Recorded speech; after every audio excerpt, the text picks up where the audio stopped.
ഇന്ന് നമുക്ക് 2024 റിലീസായ സ്വർഗവാസൽ എന്ന തമിഴ് സിനിമയുടെ കഥ നോക്കിയാലോ.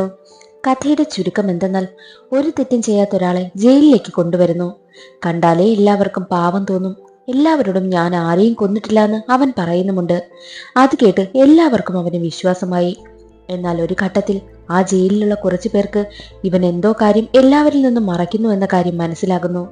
ഇവൻ എന്തിനാണ് ഇങ്ങനൊരു നാടകം കളിക്കുന്നത്? സത്യത്തിൽ ഇവൻ നല്ലവനാണോ അതോ അല്ലയോ? ഫുൾ സിനിമയുടെ സ്റ്റോറി അറിയാനായിട്ട് വീഡിയോ കാണാൻ മറക്കരുതേ. എങ്കിൽ നമുക്ക് കഥയിലേക്ക് കടക്കാം. എല്ലാ ജയിലിലും കാണും ആ ജയിലിനെ ഫുൾ കൺട്രോൾ വെച്ചിരിക്കുന്ന ഒരു ഗുണ്ട. അതുപോലെ തന്നെ ഈ സിനിമയിലും ഒരാളുണ്ട്, സിഗ. സിഗയ്ക്ക് 3 കൂട്ടാളികളുണ്ട്. ടൈഗർ, ഒരു നീഗ്രോക്കാരനും പിന്നെ ഒരു ഇലങ്കൈ തമിഴനും. ഈ ടൈഗർ എന്ന് വെച്ചാൽ എന്ത് കാര്യത്തിനും ദേഷ്യമാണ്. ഒന്ന് പറഞ്ഞ് രണ്ടാമത്തേന് അടി. അതിൽ ശരിയോ തെറ്റോ അങ്ങനെ ഒന്നും അവൻ ചിന്തിക്കത്തേയില്ല. എന്നാൽ നീഗ്രോക്കാരനാണെങ്കിലോ എന്ത് തെറ്റ് ചെയ്താലും ദൈവം അതിന് പരിഹാരം കണ്ടെത്തി തരും, അതിനുള്ള ശിക്ഷ ദൈവം കൊടുക്കും എന്ന് ചിന്തിക്കുന്ന ആളാണ്. എന്നാൽ ഇലങ്കൈ തമിഴനാണെങ്കിലോ ഒരു കാര്യം നടന്നു കഴിഞ്ഞാൽ അതിൽ തെറ്റും കാണും ശരിയും കാണും. നമ്മളെപ്പോഴും ശരിയോടൊപ്പം മാത്രമേ നിൽക്കാവൂ എന്ന് ചിന്തിക്കുന്ന ഒരാളാണ്. ഇവർ 3 പേരും പറയുന്ന കാര്യമാണ് സിഗ കേൾക്കുന്നതും. ഇവർ 4 പേരും ചേർന്നാണ് ആ ജയിലിനെ കൺട്രോൾ വെച്ചിരിക്കുന്നത് തന്നെയും. സിഗ എന്ത് കാര്യം ചെയ്യുന്നതിന് മുൻപും ടൈഗറിനോടും ആ നീഗ്രോക്കാരനോടും ഇലങ്കൈ തമിഴനോടും ചർച്ച ചെയ്തിട്ടാണ് എന്ത് കാര്യവും ചെയ്യുന്നതും. ജയിലിലുള്ള മറ്റു കുറ്റവാളികൾക്ക് മാത്രമല്ല പോലീസിന് പോലും ഇവരെ 4 പേരെയും വലിയ പേടിയാണ്. ഇവർ പറയുന്നതാണ് അവിടെ നടക്കുന്നത് പോലും. ഇനിയെങ്കിലും മറ്റുള്ളവർക്ക് മുന്നിൽ നല്ലവനാകണം, നല്ല പേര് നേടണമെന്നും സിഗ തീരുമാനിച്ചു. അങ്ങനെ ഇരിക്കുന്ന സമയത്തായിരുന്നു ഒരു മന്ത്രി സിഗയെ കോണ്ടാക്ട് ചെയ്യുന്നത്. ഒരു IPS കാരൻ വല്ലാത്ത തൊല്ലയാണ്, അവനെ ഒതുക്കി തരണം, നിന്റെ ആളുകളെ വിട്ട് അവനെ ഒന്ന് തീർക്കണമെന്നും മന്ത്രി പറയുന്നു. ഞാൻ പറയുന്നതനുസരിച്ചാൽ ഉടനെ തന്നെ നിന്നെ ജയിലിൽ നിന്ന് പുറത്തിറക്കാമെന്ന വാക്കും മന്ത്രി കൊടുക്കുകയാണ്. അങ്ങനെ സിഗ ആ ഒരു കൊട്ടേഷൻ ഏറ്റെടുക്കുകയാണ്. സിഗയ്ക്ക് കോള് വന്ന് 1 ആഴ്ച കഴിഞ്ഞതും ജയിലിലേക്ക് പുതുതായി കുറ്റം ചെയ്ത ആളുകളെയൊക്കെ കൊണ്ടുവരികയാണ്. അതിൽ നമ്മുടെ നായകനായ പാർത്ഥിപനുമുണ്ടായിരുന്നു. പാർത്ഥിപൻ ജയിലിലേക്ക് കടക്കുന്ന സമയത്ത് പോലീസ് ചോദിക്കുന്നുണ്ട്, നീ എന്ത് തെറ്റാണ് ചെയ്തതെന്ന്. അപ്പോൾ പാർത്ഥിപൻ പറയും, ഞാനൊരു IPS ഉദ്യോഗസ്ഥനെ കൊന്നു, പക്ഷേ ഞാനല്ല അത് ചെയ്തത്. ഇവിടെ ഒരു സിഗ എന്ന പേരുള്ള ഒരാളുടെ പേര് പറയുന്നുണ്ട്, പക്ഷേ ഞാൻ അവനെ കണ്ടിട്ട് പോലുമില്ല, ആരാണതെന്ന് എനിക്ക് അറിയത്തുമില്ല എന്ന് പറയുമ്പോൾ അവിടെയുള്ള മറ്റു പോലീസുകാർ, നീ ഇവിടെ വന്നു കഴിഞ്ഞാൽ നിന്റെ കാര്യം നോക്കി ജീവിച്ചോളണം, അല്ലാതെ മറ്റാരുടെയും കാര്യത്തിൽ ഇടപെടാൻ പോകരുതെന്ന് പറഞ്ഞ് പാർത്ഥിപനെ ജയിലിലേക്ക് കയറ്റുന്നു. പാവം പാർത്ഥിപൻ പറയുന്നത് ആരും തന്നെ മൈൻഡ് പോലും ചെയ്യുന്നില്ല. താൻ ഒരു തെറ്റും ചെയ്തിട്ടില്ല എന്നൊക്കെ കരഞ്ഞു പറയുന്നുണ്ട്. പക്ഷെ ആര് കേൾക്കാൻ? പാർത്ഥിപൻ യഥാർത്ഥത്തിൽ ആ ഒരു തെറ്റ് ചെയ്തിട്ടുണ്ടോ എനിക്ക് അറിയണമെങ്കിൽ പാർത്ഥിപന്റെ ജീവിതത്തിലേക്ക് കടന്നാലല്ലേ അറിയൂ. പിന്നീട് ഒരു ഫ്ലാഷ് ബാക്ക് വഴിയാണ് പാർത്ഥിപൻ ആരാണ്, അവന്റെ ജീവിതം എങ്ങനെയാണ് എന്നുള്ള കാര്യമൊക്കെ കാണിക്കുന്നത്. അമ്മയും കാമുകിയും പിന്നെ പാർത്ഥിപനും ചേർന്ന ഒരു കുഞ്ഞു ലോകമായിരുന്നു പാർത്ഥിപന്റേത്. പാർത്ഥിപന്റെ അമ്മയാണെങ്കിൽ അസുഖം വന്ന് ഒരുപാട് കഷ്ടപ്പെടുന്നുണ്ട്. അമ്മയും പാർത്ഥിപനും ചേർന്ന് ഒരു ഉന്തുവണ്ടിയിൽ ഹോട്ടൽ ബിസിനസ് നടത്തുകയാണ്. അതെങ്ങനെയും വലിയ നിലയിൽ കൊണ്ടുവരണം എന്നതാണ് പാർത്ഥിപന്റെ ലക്ഷ്യവും. പാർത്ഥിപൻ അമ്മയിൽ തുടങ്ങി കാമുകിയിൽ അവസാനിക്കുന്നതാണ് അവന്റെ ജീവിതവും. അവന്റെ കാമുകിയാണെങ്കിൽ ഒരു പാവമാണ്. അവരുടെ ആ ഒരു ഉന്തുവണ്ടി ബിസിനസ് വലിയൊരു ഹോട്ടലിലേക്ക് കൊണ്ടെത്തിക്കണമെന്ന ലക്ഷ്യത്തോടു കൂടി കഷ്ടപ്പെടുന്ന ഒരാളാണ് പാർത്ഥിപൻ. പാർത്ഥിപന്റെ ആ ഒരു ഉന്തുവണ്ടി കടയിലേക്ക് എന്നും ഒരു IPS ഓഫീസർ വരുമായിരുന്നു. ഈ IPS ഓഫീസറിനെയാണ് പാർത്ഥിപൻ കൊന്നു എന്ന് പറയുന്നത്. ഈ IPS ഓഫീസറും പാർത്ഥിപനും നല്ല കമ്പനിയാണ്. മാത്രമല്ല പാർത്ഥിപന്റെ അച്ഛന്റെ ക്ലോസ് ഫ്രണ്ട് കൂടിയായിരുന്നു ഈ ഒരു IPS ഓഫീസർ. പാർത്ഥിപനെ എല്ലാ കാര്യത്തിലും സപ്പോർട്ട് ചെയ്യുന്നത് ഈ ഒരു ഓഫീസർ ആയിരുന്നു. പാർത്ഥിപന്റെ ലക്ഷ്യം എന്തെന്നാൽ ഓഫീസറിന്റെ ശുപാർശയിൽ എങ്ങനെ ലോൺ എടുക്കണമെന്നാണ് ആഗ്രഹം. അത് പറഞ്ഞപ്പോൾ ആ ഓഫീസർ ആണെങ്കിൽ അതിന് സമ്മതിക്കുകയും ചെയ്തു. അങ്ങനെ പാർത്ഥിപനെ ഒരു ബാങ്കിൽ കൊണ്ടുപോയി ലോണിലുള്ള എല്ലാ കാര്യങ്ങളും റെഡിയാക്കി. പക്ഷേ ലോണിനുള്ള ഓർഡർ വന്നിട്ടില്ല. എന്നാലും പാർത്ഥിപനെ ആ ഒരു ഓഫീസർ സഹായിച്ചതിൽ ഒരുപാട് സന്തോഷമുണ്ട്. ഒരിക്കൽ ആ ഓഫീസർ ആണെങ്കിൽ അടുത്തുള്ളൊരു ഉന്തുവണ്ടി കടക്കാരന്റെ അടുത്ത്, എന്റെ വീട്ടിലെ പൈപ്പ് ഉടഞ്ഞ് ഒരുപാട് വെള്ളം വന്നുകൊണ്ടിരിക്കുന്നു, ഏതെങ്കിലും പ്ലംബിംഗുകാരുണ്ടെങ്കിൽ കൊണ്ടുവന്ന് ശരിയാക്കി തരുമോ എന്ന് ചോദിക്കുന്നു. അന്നേ ദിവസം രാത്രി തന്നെ ഒരുപാട് ലേറ്റായാണ് പാർത്ഥിപൻ കടയടച്ചതും. അപ്പോൾ ആ ഉന്തുവണ്ടിക്കാരൻ അവിടെ ഉണ്ടായിരുന്നു. അയാളാണെങ്കിൽ പാർത്ഥിപനോട് പറയും, നമ്മുടെ ആ ഓഫീസറിലെ ഓഫീസറിന്റെ വീട്ടിലെ പൈപ്പ് പൊട്ടിയെന്ന്, വെള്ളം പോകുന്നു, ഏതെങ്കിലും പ്ലംബിംഗുകാർ ഉണ്ടെങ്കിൽ കൊണ്ടുവന്ന് ശരിയാക്കാൻ പറഞ്ഞിട്ടുണ്ട് എന്ന കാര്യം പാർത്ഥിപനോട് പറഞ്ഞു. അത് കേട്ട പാർത്ഥിപൻ പറയും, ഇപ്പോഴാണോ നിങ്ങൾ ഇത് എന്നോട് പറയുന്നത്?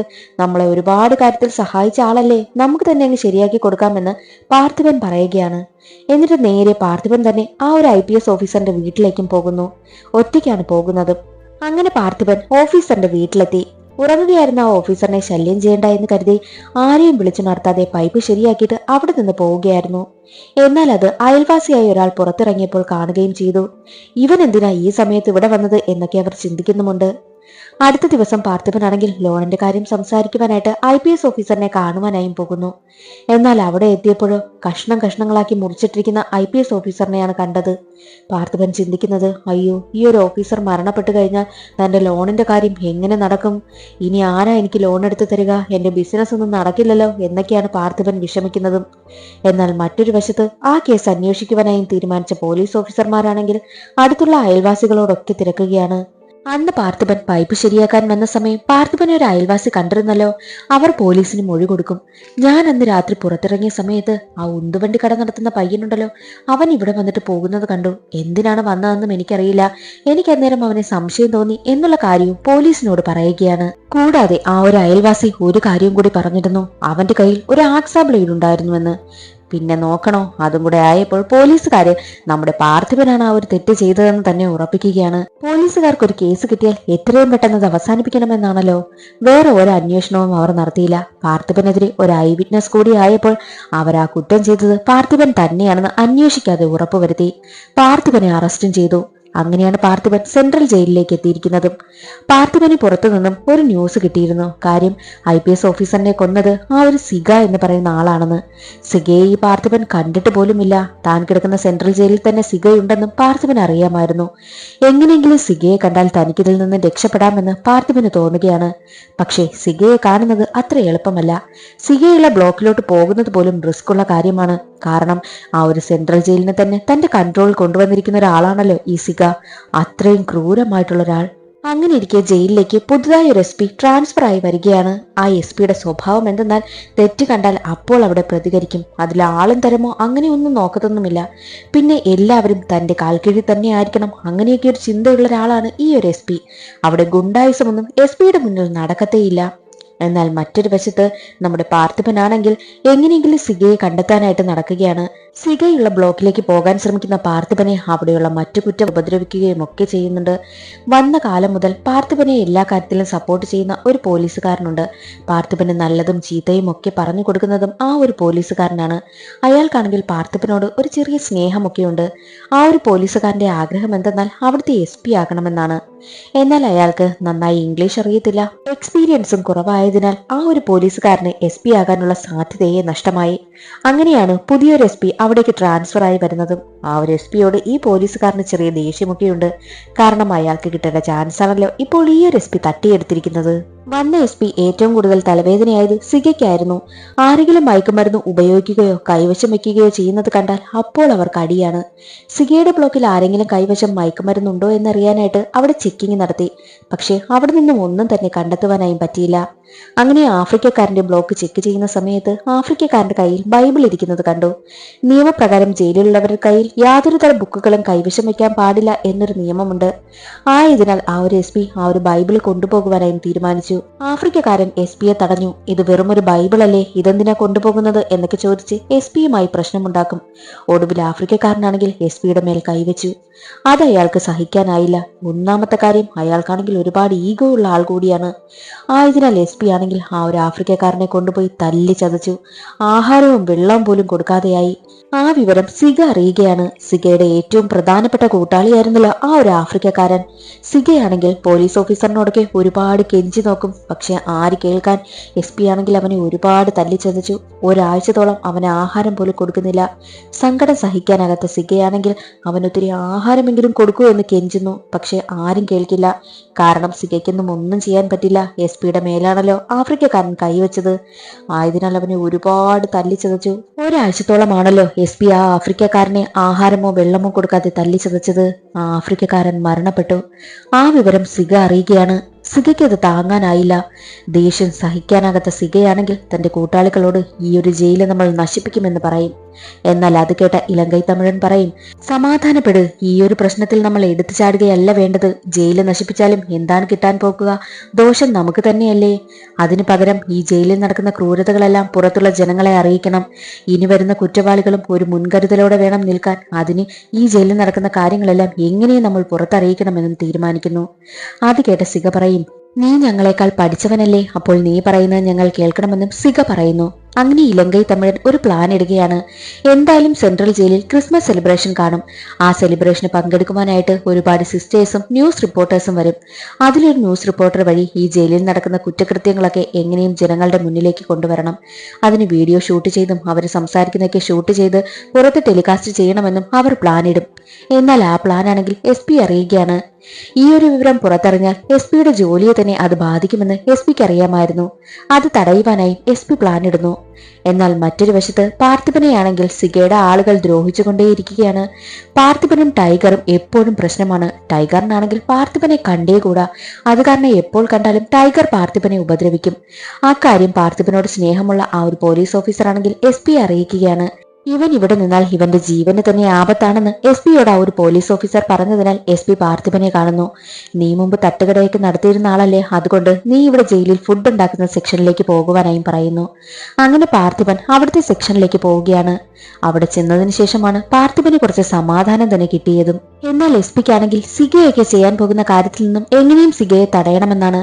അതിന് SP ആണെങ്കിൽ ഒരു കാര്യം ചിന്തിക്കും. എന്തെന്നാൽ പാർത്ഥിപനെ SP സഹായിച്ചല്ലോ, അപ്പോൾ പാർത്ഥിപനെ കൂടെ നിർത്താമെന്നും പ്ലാൻ ചെയ്യുന്നു.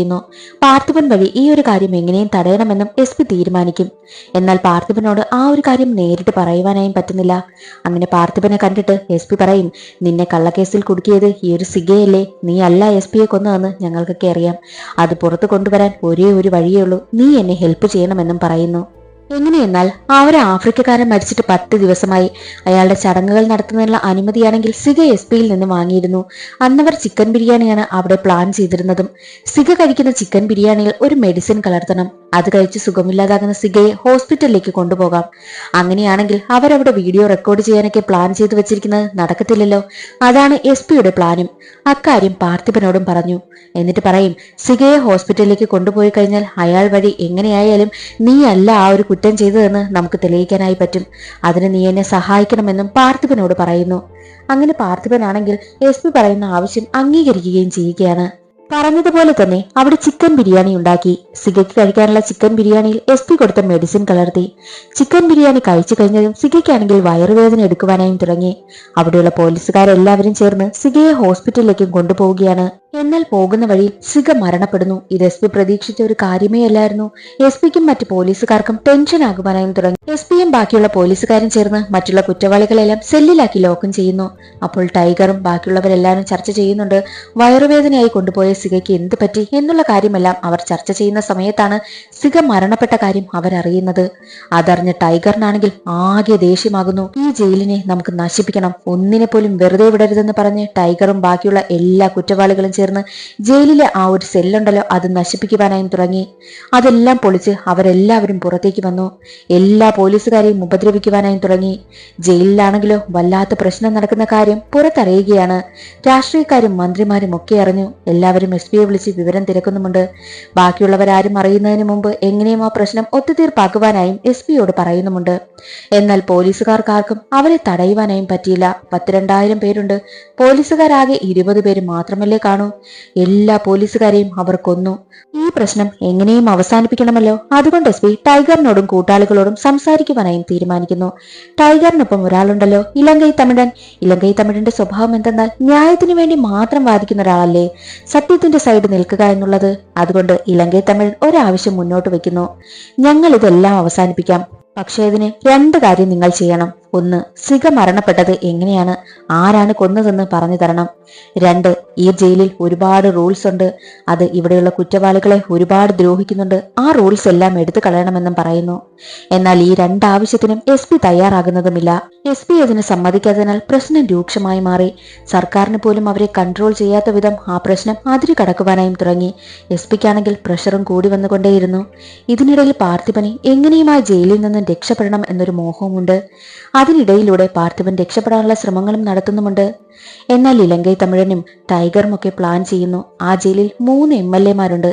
ഈ MLA-മാർക്ക് ആർക്കെങ്കിലും എന്തെങ്കിലും സംഭവിച്ചു കഴിഞ്ഞാൽ അതാകെ പ്രശ്നമാകും. ഒന്നുകിൽ ഈ 3 MLA-മാരെ നമ്മളോടൊപ്പം നിർത്തണം, ഇല്ല എന്നുണ്ടെങ്കിൽ ഇതിലൊരാൾക്ക് എന്തെങ്കിലും സംഭവിച്ചാൽ ഇതിനേക്കാൾ വലിയ പ്രശ്നം പുറത്തു നടക്കുമെന്നും അവർ പ്ലാൻ ചെയ്യുന്നു. അതിലൊരാളെ കൊല്ലണമെന്നും അവർ തീരുമാനിക്കുകയാണ്. ഇത് പാർത്ഥിപൻ അറിയുകയാണ്. പാർത്ഥിപൻ അപ്പോൾ ചിന്തിക്കും, ഈ 3 MLA-മാരെയും ഹെൽപ്പ് ചെയ്താൽ ഉറപ്പായും ഇവിടെ നിന്ന് പുറത്തു കടക്കാൻ അവരെന്നെയും സഹായിക്കും. അതുകൊണ്ട് അവരെ സഹായിക്കുവാനായും തീരുമാനിക്കുന്നു. എന്തായാലും MLA-മാരുടെ കയ്യിൽ പോലീസിനെ വിളിക്കാനായിട്ടുള്ള വാക്കി ടോക്കിയൊക്കെ കാണുമല്ലോ. ആ വാക്കി ടോക്കി പാർത്ഥിപൻ കണ്ടുപിടിക്കുകയാണ്. പാർത്ഥിപൻ SP-യെ കണ്ടിട്ട് ടൈഗറിന്റെയും ഇലങ്കൈ തമിഴിന്റെയും പ്ലാൻ SP-യോട് പറയുന്നു. ആ 3 MLA-മാരും മരണപ്പെട്ടു കഴിഞ്ഞാൽ അത് ഏറ്റവും കൂടുതൽ ബാധിക്കുന്നത് SP-യുടെ ജോലിയെ തന്നെയാകും. അതുകൊണ്ട് എങ്ങനെയും അവരെ രക്ഷിക്കണമെന്നും SP തീരുമാനിക്കുന്നു. അവര് 3 പേരെയും അടച്ചിട്ടിരിക്കുന്ന സ്ഥലവും കണ്ടെത്തുകയാണ്. അങ്ങനെ SP-യും കുറച്ച് പോലീസുകാരും ആ ഒരു 3 MLA-മാരെയും കണ്ടെത്തുവാനായിട്ട് ജയിലിനുള്ളിലേക്കും പ്രവേശിക്കുകയാണ്. അതേസമയം ജയിലിൽ വല്ലാത്ത പ്രശ്നങ്ങളും നടക്കുന്നുണ്ട്. എന്നാൽ മറ്റൊരു വശത്ത് പാർത്ഥിപനോട് സ്നേഹമുള്ള ആ ഒരു പോലീസുകാരനുണ്ടല്ലോ, അയാളും ജയിലിനുള്ളിലേക്ക് പ്രവേശിക്കുകയാണ്. അവരുടെ കയ്യിൽ തോക്കുമൊക്കെയുണ്ട്. എന്നിട്ട് ആ ഒരു പ്രശ്നത്തിൽ വളരെ വയലന്റ് ആയിട്ട് നിൽക്കുന്ന കുറ്റവാളികളെയൊക്കെ വെടിവെച്ച് കൊല്ലുകയും ചെയ്യുന്നു. അവരാണ് ആ പ്രശ്നം വലുതാക്കിക്കൊണ്ടിരിക്കുന്നതും. അതിൽ ടൈഗറും ഇലങ്കൈ തമിഴനും മരണപ്പെടുന്നു. അതേസമയം SP ആണെങ്കിൽ ബാക്കിയുള്ള കുറ്റവാളികളുടെയൊക്കെ കയ്യിൽ പെടുകയാണ്. SP-യോട് അവർ ചോദിക്കും, എങ്ങനെയാ ഞങ്ങളുടെ സിക മരിച്ചത്, പറയടാ, നീയല്ലേ കൊന്നത് എന്ന് ചോദിക്കുമ്പോൾ SP ഉടനെ തന്നെ പ്ലേറ്റ് മാറ്റും. അവിടെയുണ്ടായിരുന്ന പാർത്ഥിപനെ കണ്ടിട്ട് SP പറയും, പാർത്ഥി പറയടാ, എങ്ങനെയാ സിക മരിച്ചത് എന്ന്. അത് കേട്ടതും പാർത്ഥിക്ക് ഒരു കാര്യം മനസ്സിലായി. എല്ലാ കുറ്റവും തന്റെ മണ്ടയിൽ കൊണ്ടുവന്ന് കെട്ടുകയാണെന്ന് പാർത്ഥിക്ക് മനസ്സിലായി. ദേഷ്യം വന്ന പാർത്ഥിയാണെങ്കിൽ, ഞാനാണോ കൊന്നത്, നീ പറഞ്ഞിട്ടല്ലേ എന്ന് ചോദിച്ച് അപ്പോഴും നല്ല കലിയായി നിൽക്കുന്ന പാർത്ഥിയാണെങ്കിൽ അവിടെയുണ്ടായിരുന്ന ഒരു കത്തിയെടുത്ത് SP-യെ കുത്തി കൊലപ്പെടുത്തുന്നു. അത്രയും ദേഷ്യം പാർത്ഥിപന്റെ മനസ്സിൽ തന്നെ ഉണ്ടായിരുന്നു. സികയെ കൊണ്ട് സത്യം പറയിച്ചിട്ട് എങ്ങനെയെങ്കിലും പാർത്ഥിപനെ പുറത്തിറക്കാം എന്നൊരു വിശ്വാസം കൊടുത്താണല്ലോ SP തന്നെ ചതിച്ചത്. ആ ഒരു വിശ്വാസ വഞ്ചനയാണ് പാർത്ഥിപന് താങ്ങാൻ പറ്റാതെ SP-യെ കൊന്നുകളഞ്ഞതും. അതോടുകൂടി ജയിലിൽ പ്രശ്നമുണ്ടാക്കിക്കൊണ്ടിരുന്ന എല്ലാവരും മരണപ്പെട്ടു. ടൈഗർ, സിക, പിന്നെ ഒരു ആഫ്രിക്കക്കാരനും ഇലങ്കൈ തമിഴനും. അതോടുകൂടി ജയിലിലെ കൺട്രോൾ മുഴുവൻ പോലീസുകാരുടെ കയ്യിലും വന്നു. SP മരണപ്പെടണമെന്ന് മറ്റൊരു പോലീസിനും ആഗ്രഹമുണ്ടായിരുന്നു. പാർത്ഥിപനോട് നല്ല കമ്പനിയുള്ള ആ ഒരു പോലീസ് ഉണ്ടല്ലോ, അയാൾക്കും ഒരുപാട് സന്തോഷമായി. അങ്ങനെ ആ ജയിലിന്റെ ഫുൾ കൺട്രോൾ ആ ഒരു പോലീസുകാരന്റെ കയ്യിലും വന്നു. പക്ഷേ പാർത്ഥിപന് ജയിലിൽ നിന്നും പുറത്തു കടക്കാനായി പറ്റിയെന്ന് ചോദിച്ചാൽ ഇല്ല. പാർത്ഥിപന്റെ മേൽ ചാർത്തിയിട്ടുള്ള ആ ഒരു കുറ്റം തെളിയിക്കാനായും പറ്റിയില്ല. മാത്രവുമല്ല, പാർത്ഥിപൻ ഇപ്പോൾ SP-യെ കൊല്ലുകയും ചെയ്തിരിക്കുന്നു. അത് കാരണം പാർത്ഥിപന് പുറത്തിറങ്ങാനായും പറ്റുന്നില്ല. എന്നാൽ പാർത്ഥിപൻ രക്ഷിച്ച ആ ഒരു MLA ഉണ്ടല്ലോ, ആ MLA പുറത്തു വന്നതിന് ശേഷം പാർത്ഥിപന്റെ കാമുകിക്കും അമ്മയ്ക്കും വേണ്ടിയിട്ട് പുതിയൊരു ഹോട്ടലും ആരംഭിച്ചു കൊടുത്തു. അതോടുകൂടി അവരുടെ ജീവിതം ബുദ്ധിമുട്ടില്ലാതെ മുന്നോട്ട് പോവുകയും ചെയ്യുന്നുണ്ട്. പാർത്ഥിപൻ ജയിലിൽ കിടന്നിട്ടായാലും പുറത്തുള്ളവന്റെ വേണ്ടപ്പെട്ടവരുടെ ജീവിതം മെച്ചപ്പെടുത്തുവാനായി പാർത്ഥിപന് കഴിഞ്ഞു. അങ്ങനെ ജയിലും സമാധാനമായി മുന്നോട്ട് പോവുകയാണ്. പോലീസിന്റെ കൺട്രോളിലാണ് ഇപ്പോൾ ജയിലും. അതോടുകൂടി സിനിമ അവസാനിക്കുകയാണ്. ഇന്നത്തെ വീഡിയോ എല്ലാവർക്കും ഇഷ്ടമായെന്ന് കരുതുന്നു. ഇഷ്ടമായാൽ ഒന്ന് ലൈക്ക് ചെയ്ത് സപ്പോർട്ട് ചെയ്യാനും ചാനൽ ഇഷ്ടമായാൽ സബ്സ്ക്രൈബ് ചെയ്യാനും മറക്കരുതേ. അടുത്തൊരു സിനിമയുടെ കഥയിൽ കാണാം. അതുവരെ എല്ലാവർക്കും ബൈ.